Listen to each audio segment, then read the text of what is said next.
clean this up. Arlo. It is what you are good at. The words cut through the salty Marin air. Sharp and public. I was on my knees, on the stone patio, in a dress that cost $400, picking up shards of crystal with my bare hands. My father, Brian, towered over me, gesturing vaguely at the mess a clumsy guest had made. He did not ask a waiter. He did not ask a caterer. He asked his daughter, around me. The 40th anniversary party I had meticulously designed was in full swing. The cliffside venue, the native succulents, the lighting. I had paid the deposit, curated the aesthetic, and ensured everything was perfect. But from my knees, all I could see were polished shoes and the hem of expensive gowns. Then, the microphone screeched. My brother, Nathan, stood at the podium, raising a glass of vintage champagne to Mom and Dad. He beamed, his voice dripping with charm. 40 years, and I am just so happy I could fund this entire evening to celebrate you properly. The applause was thunderous. My father looked down at me, a trash bag in my hand, then looked up at Nathan with tears of pride in his eyes. Nathan had not paid a dime. Not one single cent. I stood up, dusting the dirt from my knees. The rage did not feel hot. It felt cold, like the ocean breeze hitting wet skin. I looked at the blood on my fingertip where a shard had nicked me. I did not say a word. I just walked away. Before I tell you how I made them regret every single shard of glass I picked up that night, drop a comment below. Where are you listening from right now? I want to see how far this story travels. I sat in the cab of my truck, the heavy diesel engine idling beneath me.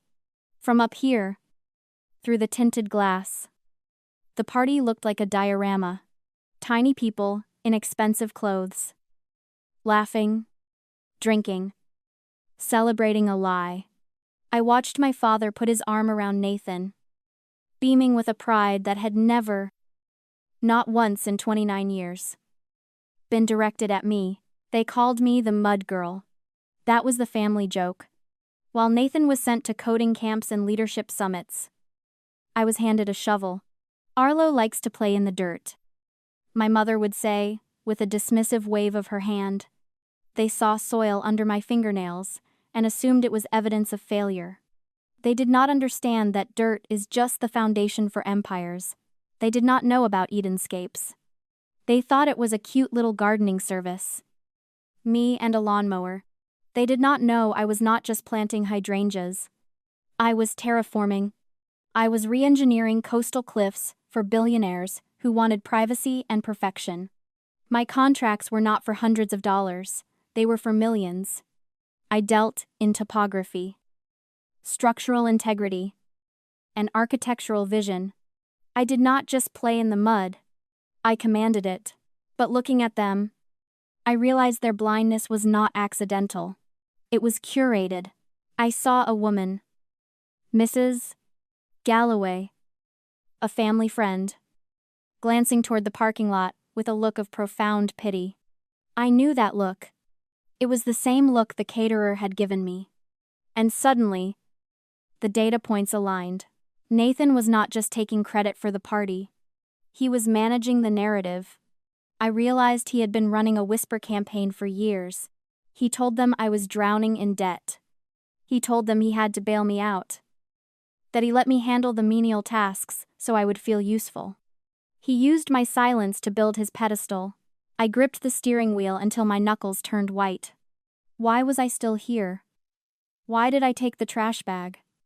Why did I not just throw the glass at his feet and scream the truth? There is a concept in animal psychology called learned helplessness. If you tie a baby elephant to a stake with a thin rope, it pulls and pulls, but it is not strong enough to break it. Eventually, it stops trying. When that elephant grows up, it becomes massive, powerful enough to snap a tree in half. But if you tie it with that same flimsy rope, it will not move. It believes it is trapped. Not because the rope is strong, but because the memory of the restraint is absolute. I was the elephant. My family was the rope. For decades, they had trained me to believe I was small, that my voice did not carry, that my role was to serve and be silent. I stayed in the truck because the rope was still in my head. But tonight, looking at the blood on my finger and the smug tilt of Nathan's chin, I felt something snap. It was not the rope. It was my tolerance. I put the truck in gear. I was not going to argue with them. I was going to let them hang themselves with their own arrogance.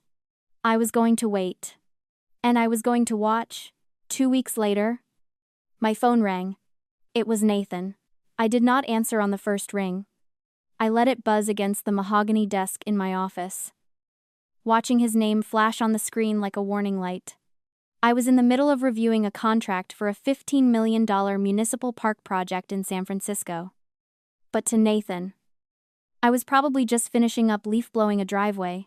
I picked up. "Hello. Nathan, I need a favor." "Arlo," he said. No greeting. No apology for the anniversary dinner. Just the demand. "I have a massive meeting with angel investors on Saturday. My startup needs a runway. And I need a venue that screams success. I need the cliffside estate." I leaned back in my chair, the leather creaking softly. The cliffside estate. It was the crown jewel of Marin County. A fortress of glass, steel, and sustainable timber, perched on a precipice overlooking the Pacific. It had been featured in Architectural Digest. It was the kind of home that made people feel small just by standing in its shadow. "You want the cliffside estate," I repeated, my voice flat. "I know you have the keys," he snapped, impatient. "Mom said you are doing the landscaping there. Just unlock the gate. Let us in for an hour. We will do a walkthrough. I will close the deal. And we will be gone. I will slip you $100 for your trouble. Just do not embarrass me in front of these guys. Wear something clean." He thought I was the groundskeeper. He thought I carried the keys because I watered the plants. The arrogance was so dense it was almost suffocating. He was not asking for permission. He was commandeering what he thought was a service entrance. I looked at the deed sitting in the top drawer of my desk. I looked at the wire transfer confirmation from 3 months ago. $6,200,000. Paid in full. "Okay," I said.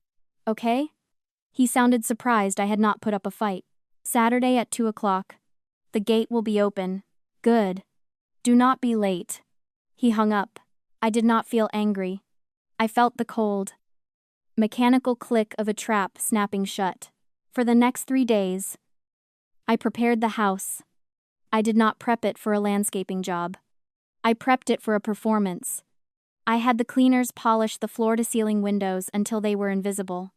I programmed the smart home system to set the lighting to golden hour mode. I stocked the wine cellar with vintages Nathan could never afford. I was not setting the stage for his investor meeting. I was setting the stage for his execution. I wanted the house to look perfect. I wanted it to look attainable.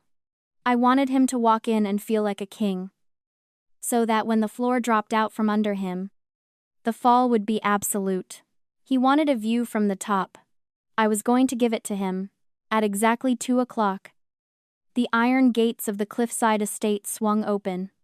I stood in the driveway, hands clasped behind my back, watching the black SUV crawl up the pavers like a beetle invading a sanctuary. Nathan stepped out first. He adjusted his suit jacket, scanned the horizon, and nodded with the satisfaction of a man surveying his conquest. He did not look at me. He looked past me, at the sprawling expanse of tempered glass and steel that I had sketched on a napkin 4 years ago. "Good," he said, finally acknowledging my presence with a curt nod. "You got the lighting right. I knew you could handle the basics." My parents, Brian and Leslie, emerged next. They looked around with hungry eyes. This was their natural habitat. Or at least, the habitat they desperately wanted to be indigenous to. Oh, Nathan. My mother breathed, walking past me without a word. She reached out and stroked the smooth, cool surface of a stone pillar I had imported from Italy. This is it. This is exactly the kind of statement you need to make. It is powerful. My father agreed, puffing out his chest. It shows them you are playing in the big leagues. Son, they walked toward the massive front door. I followed. A ghost in my own home. Inside, the house was a cathedral of light. The ocean view stretched out endlessly through the 30-foot windows. Nathan immediately pulled out his phone, pacing the living room, pretending to be on a call with a venture capitalist. Yes, the liquidity is not an issue, he said loudly, his voice echoing off the walls I owned. I am standing in the acquisition right now.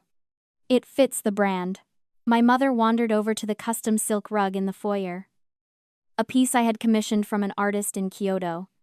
She stopped, looked at her heels, and then aggressively wiped them on the fabric. Arlo, she snapped, not turning around. This rug is a tripping hazard. You should tell the owners to secure it better. And grab us some water. Sparkling. If they have it. I did not move to the kitchen. I walked to the side table where I had pre-staged a pitcher. I poured 3 glasses. I was operating on autopilot. My movements precise and mechanical. Here, I said, extending a glass to her. She took it without making eye contact. You know, she whispered to my father, loud enough for me to hear. It is good of Nathan to give her this work. She needs the structure and the money. Obviously, he is a good brother, my father replied, sipping the water. Generous. They were standing in the middle of my greatest achievement, praising the man who had dragged them there on a lie, while pitying the woman who held the deed. The arrogance was not just a blind spot anymore, it was a terminal illness. Nathan hung up his fake call and clapped his hands. Okay. The investors will be here in 20 minutes. Arlo, make yourself scarce. Go wait in the gardening shed or something. I do not want you hovering when we close this deal. He stood in the center of the room, arms spread wide, claiming the space. This is where I belong, he declared. This view? This is the view of a winner. I looked at him. I looked at my parents, nodding in adoration. They were so sure of their place in the world. They were so sure that the ground beneath their feet was solid. You are right, Nathan, I said softly. It is a hell of a view. I checked my watch. 2:18. The sheriff would be arriving in 2 minutes. 2 minutes later, tires crunched on the gravel driveway. That is them, Nathan said, smoothing his lapels. He checked his reflection in the glass one last time. Showtime. Arlo. Seriously. Make yourself invisible. I walked to the window. It was not the sleek black town cars of venture capitalists. It was a white Ford Explorer with a municipal seal on the door. A sheriff's deputy stepped out, adjusting his belt. Nathan frowned. What is this? Did you park illegally? Arlo? I did not answer. I pressed the button on the wall panel to unlock the front gate. The deputy walked up the stone path, his boots heavy and loud. Nathan looked annoyed, checking his watch, worried that law enforcement would ruin the aesthetic for his investors. The doorbell rang. Nathan gestured at me. Get rid of him. Quickly, I opened the door. The deputy was an older man, holding a thick envelope. He looked past me, scanning the room, until his eyes landed on the group by the fireplace. I am looking for Brian and Leslie Vance, he said. My parents stepped forward, confused. We are the Vances, my father said, putting on his important person voice. Is there a problem? Deputy? We are in the middle of a business meeting. I have legal documents for you, the deputy said, walking into the foyer. He handed the envelope to my father, Notice of default and election to sell under deed of trust. You have 20 days to vacate the property at 4400 Ridgewood Drive. The room went so quiet I could hear the hum of the refrigerator in the kitchen. Ridgewood Drive? My mother said, her voice trembling. That is our house. There must be a mistake.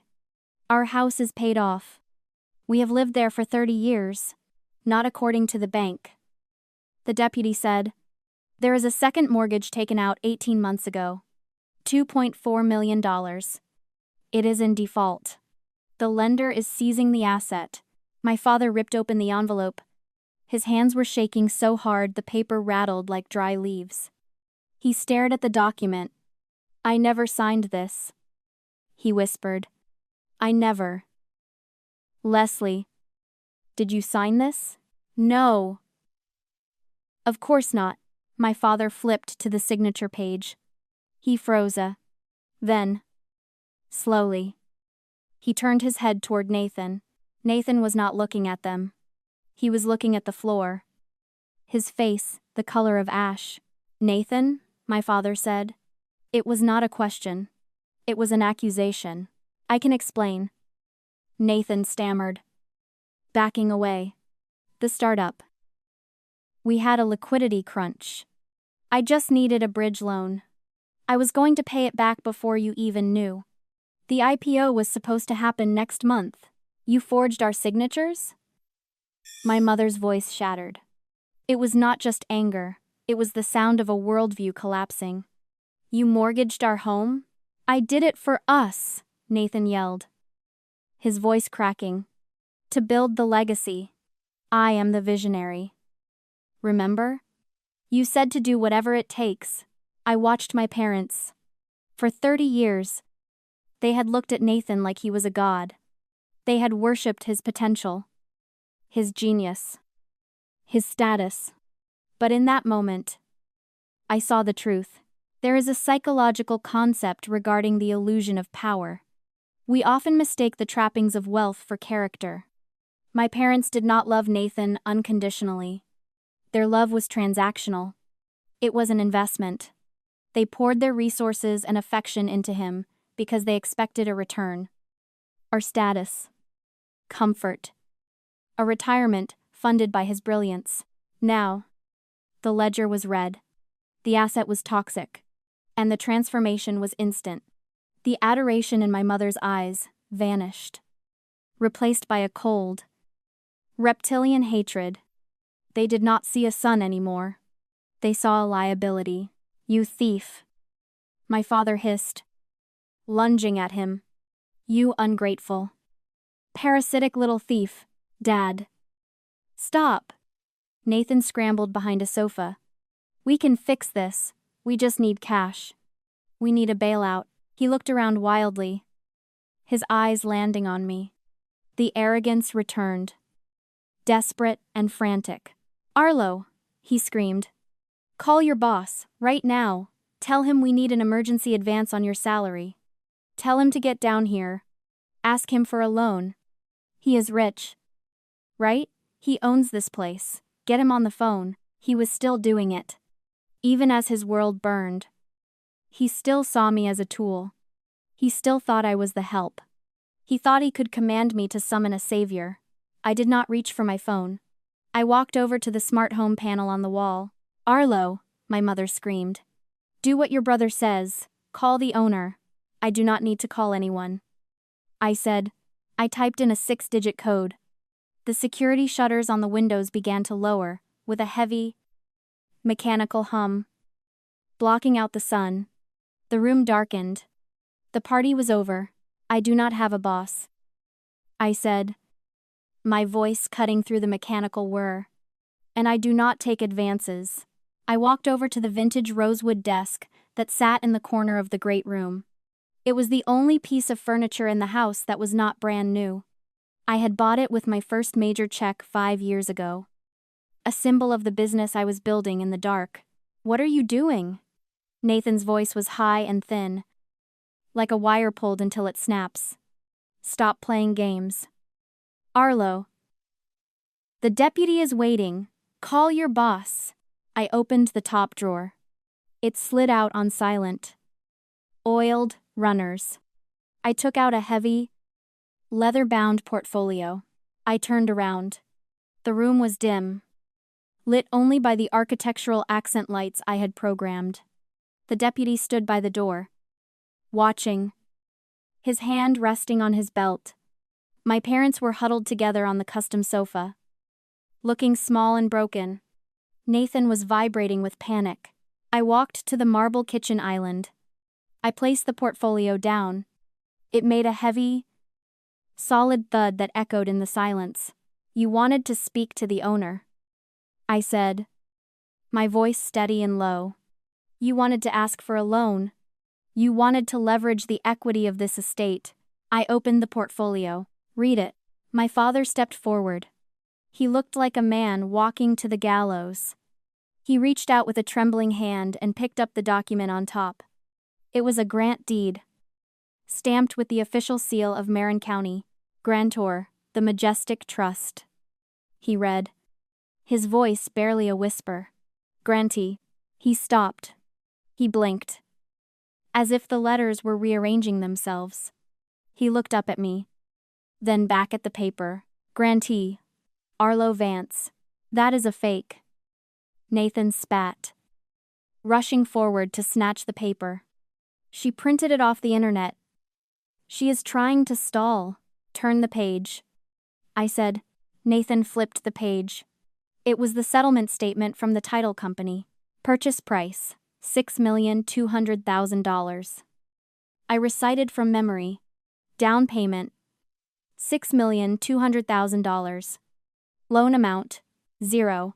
I pulled my phone out of my pocket. With a flick of my thumb, I cast my screen to the 85-inch television mounted above the fireplace. The screen flared to life, displaying my business banking portal.